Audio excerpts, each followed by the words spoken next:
अखी खुश थी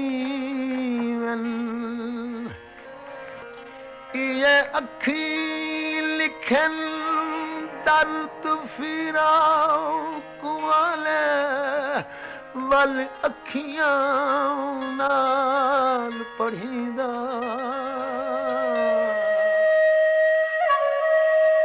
The continent of Asia, where the past and the present are never far apart. Its heritage is alive. It is in our homes, shelters and sanctuaries, on the streets,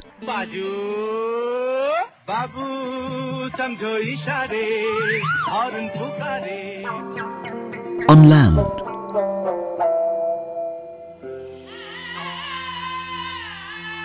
on water,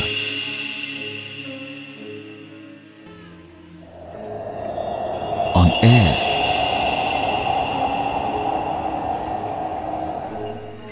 in what we eat,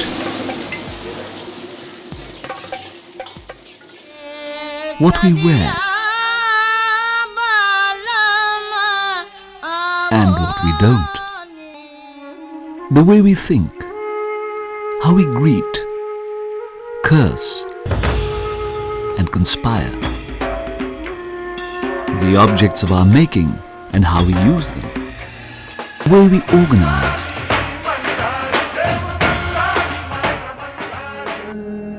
and rebel.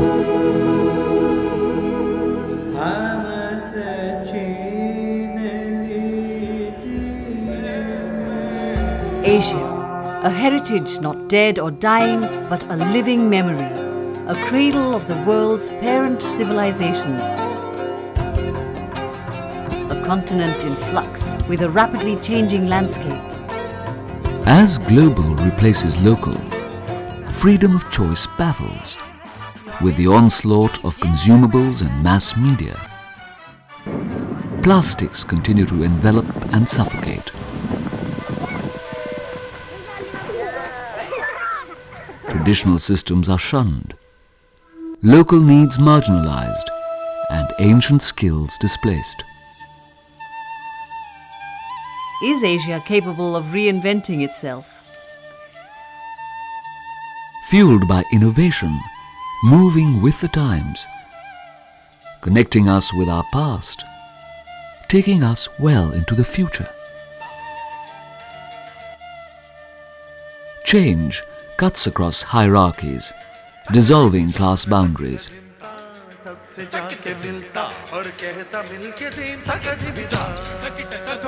But the lotus has come to symbolize a whole new initiative. The Asian Heritage Foundation, set up with a pan-continental vision of Asian people's enterprise. The foundation will set out to explore new paradigms of growth, using its vast and varied cultural resource as its primary asset, making its treasure house of sustainable skills the source of its inspiration. The South Asian Design, Arts and Technology Centre, SADAK, will be the first step taken by the Asian Heritage Foundation, the crucial design interface in its journey from heritage to development, contemporary development of cultural industries. In the language of design, linking it to the quality of our lives. Design as a grammar which connects arts and sciences, commerce and culture, classical and popular, rural and urban, Western and Eastern. It supports activities that include research and documentation, training and transmission, promotion and preservation,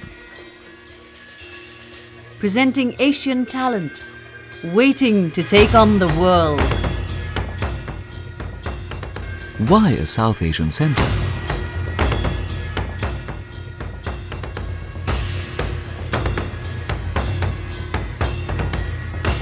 the custodians of this vast heritage resource, 40% of the world's poor living in one of the most militarized zones on the planet today, while post-colonial fractures continuously erode the bonds of a shared experience.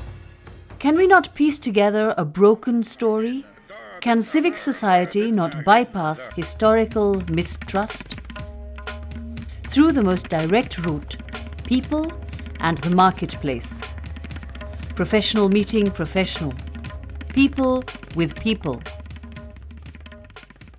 A pool of lotuses, a new symbol for South Asia, based on the grounds of a common heritage in ceramics, on an embroidered accessory, on a metal icon, an enameled vessel, as a motif on recycled art, in architecture, an engraved jewel, crafted on nature, a metaphysical awakening on stone. Survival means adaptation, and adaptation means responding to contemporary needs. Kesaria Ram built this bench in collaboration with Mario Bellini, the famous Italian designer, in 1985 for the Golden Eye exhibition. This is today the only contemporary Indian exhibit at the Museum of Modern Art in New York. Yet, many such craftsmen break stone for road construction in a famine relief program. Teji Ben, living in an Ahmedabad slum, has converted a household skill into a major enterprise, employing scores of women. In dialogue with Fry Otto from Germany and Zandra Rhodes from England, she created tents, utilizing the skills of applique and patchwork, which she learned from her mother at the age of 14. Design then is about finding sustainable solutions, saving energy and resources, empowering people. Like connected strands of civilization, the arts and sciences once formed a tightly woven fabric. This wholeness has been fragmented only in recent history. The Natya Shastra, the ancient Indian treatise on the arts, says, to be a painter, one must know sculpture. To be an architect, one must know dance. Dance is possible only through music, and poetry, therefore, is essential.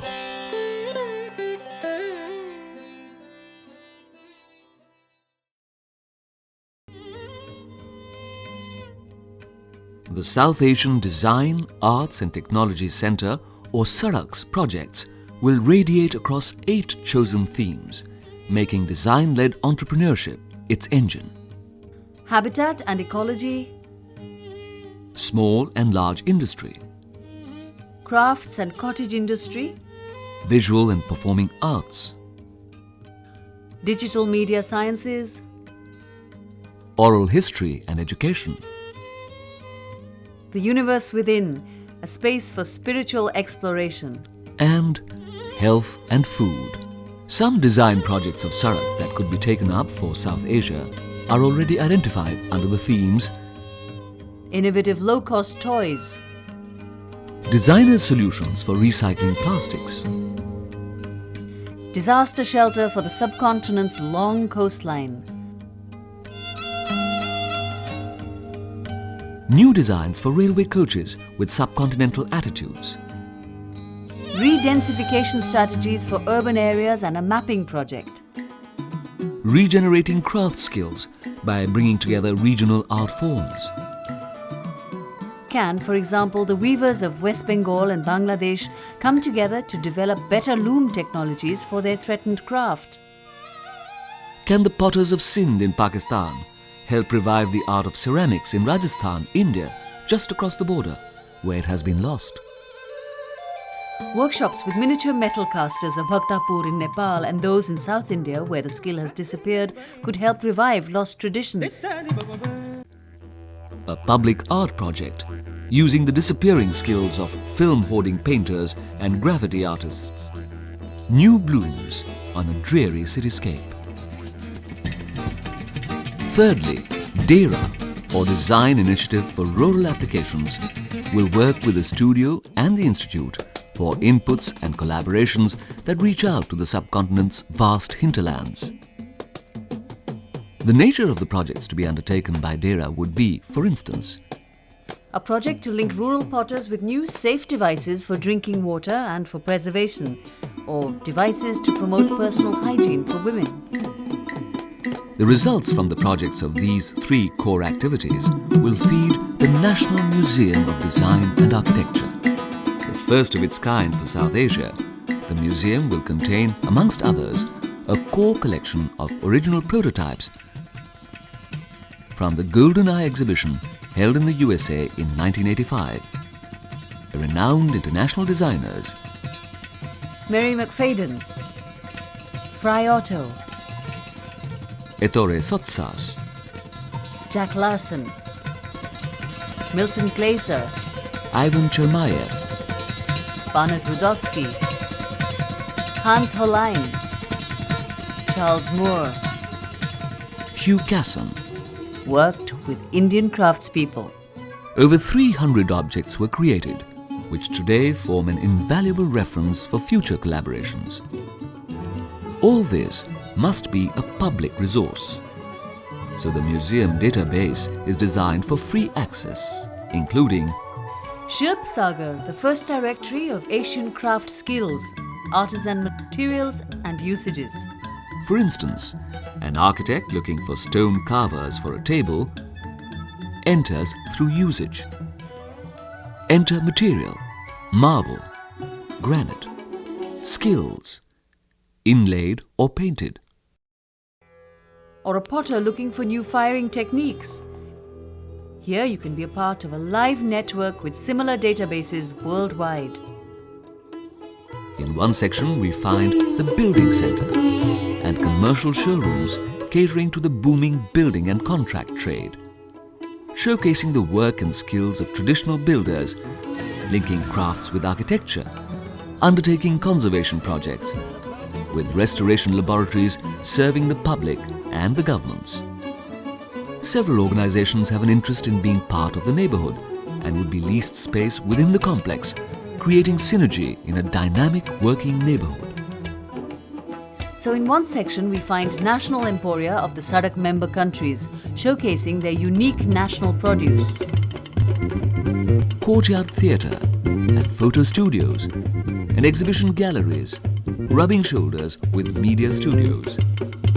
A world-class auditorium to seat 1,500, creating the opportunity for renowned theatre groups and orchestras to perform in Delhi.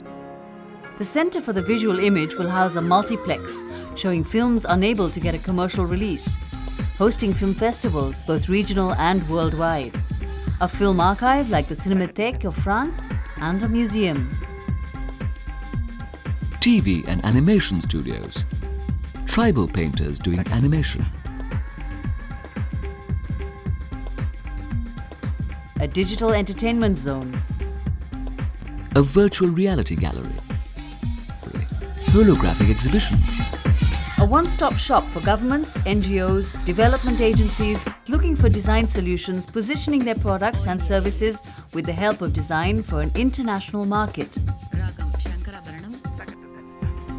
The site will be held together by a fluid space, a plaza that accommodates up to 5,000 people. On festive occasions and during special events, a space of mythic proportions. Generating life energies of an intensity that Delhi does not often witness.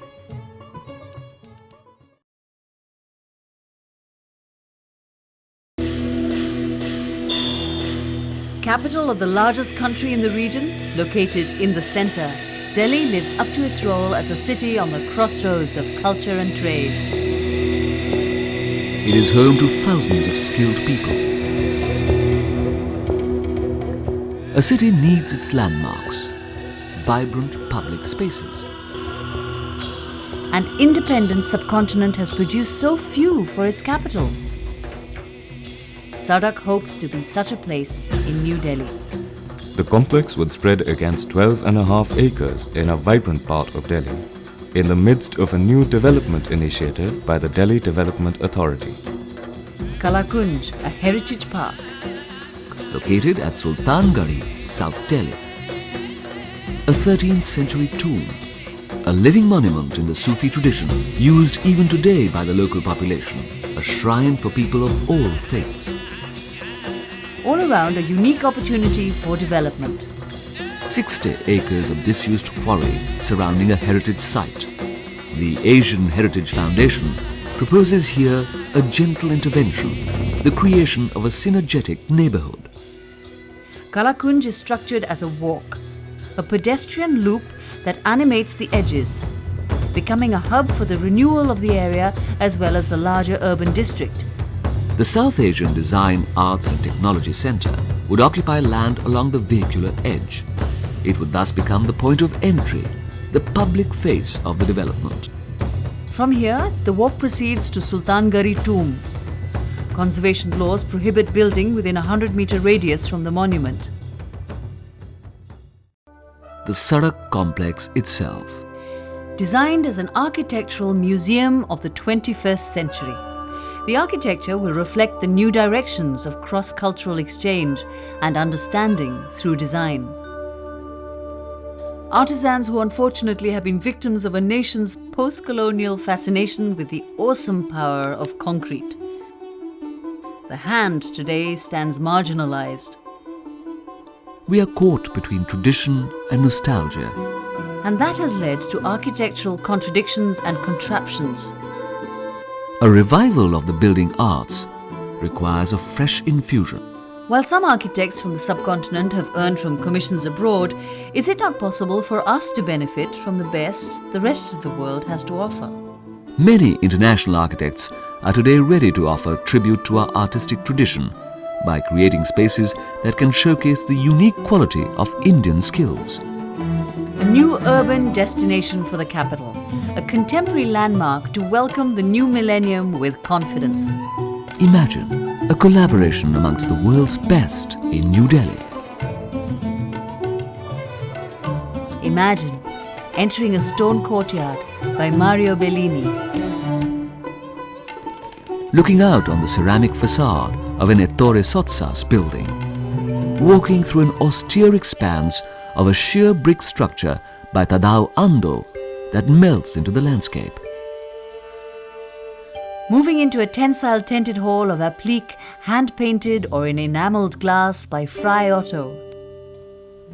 Turning into an amphitheatre created as a stepwell by B.V. Doshi. Can the angular flying forms of Zaha Hadid, the fluid volumes of Frank Gehry, and the innovation of Rem Koolhaas offer us a dynamic look into the future by unleashing a new energy in the use of conventional material? Imagine young engineers in India working with the world's most eminent architects, being exposed to industrial material used in the most sensuous manner possible, only with the versatility of Indian skills. A hand-beaten metal doorway by Hans Hollein. A silk-screened steel staircase by Coop Himmelblau. A terracotta temple by K.G. Subramanian, made with craftsmen of Bangladesh, Orissa and even Rajasthan. A gazebo by Charles Correa. A floating canopy by M.F. Hussain, or a ceramic floor by Anjali Ila Menon. A water sculpture by Satish Gujral, or a bus stop by Manjeet Bawa. A meditation chamber by the painters Rawal and Kolte. An unprecedented artistic architectural collaboration at a scale that takes the breath away. What is adding value to the project?